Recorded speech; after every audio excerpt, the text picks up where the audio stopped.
Урматтуу жыйындын катышуучулары, кимде-ким туура эмес иштерге аралашып, бирөөлөргө крыша болуп, же мамлекетке каршы иштердин аркасында турчу болсоңуздар, эч кимдерди ушул кезге чейин кылган бардык сиңирген эмгегиңерге карабай, өтө катуу жана катаал чаралар көрүлө тургандыгын президентибиз эскертип кетти.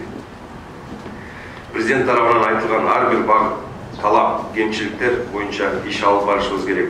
Бул багытта силерге тапшырмалар берилет, жеткирилет, алардын аткарылышын камсыз кылыңыздар. Эми биз бүгүн ушул калкыбыздын бакубатчылыгы жана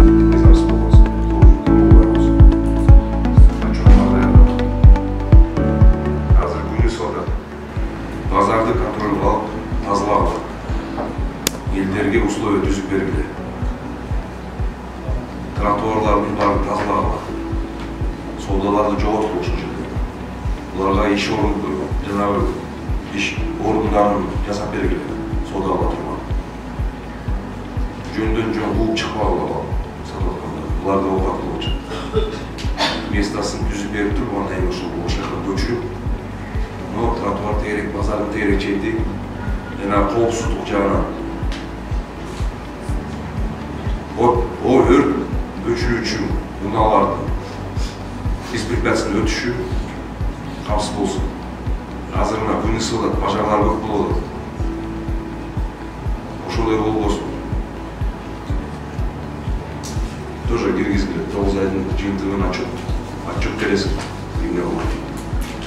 Февральдан бери мен сенден жумуш көргөн жок. Жумуштарды көргөн жок. Мен дагы сентябрга чейин убакыт бердим.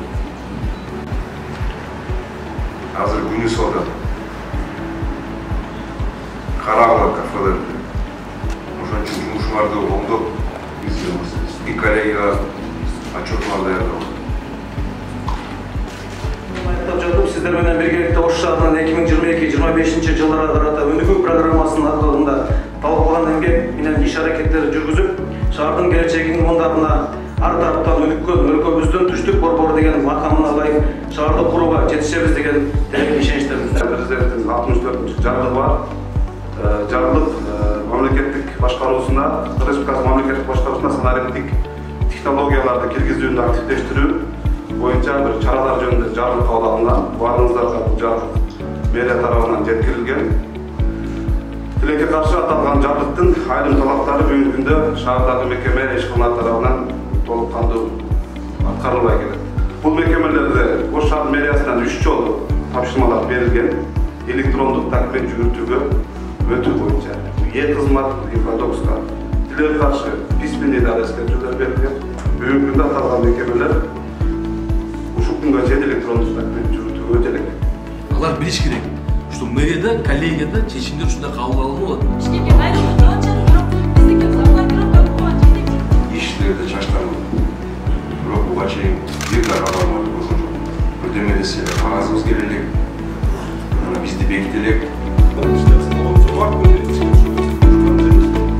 2022 жылдын 1-августуна чейин иш номенклатурасын жаңылоо жана бекитүү чаралары көрүлсүн жана жыйынтыгы тууралуу маалымат берилсин. Кийинки текшерүүлөр ушул муниципалдык ишканаларга чейин болот. Ошон үчүн жетекчилерге да айтып берилген, ушул өзүңөрдүн иш кагазыңарды туура иш алып баргыла. Бул жерде общий отдел бар, аппарат жетекчи бар, кыргыз тил комиссиясы бар. Кыргызча жазылган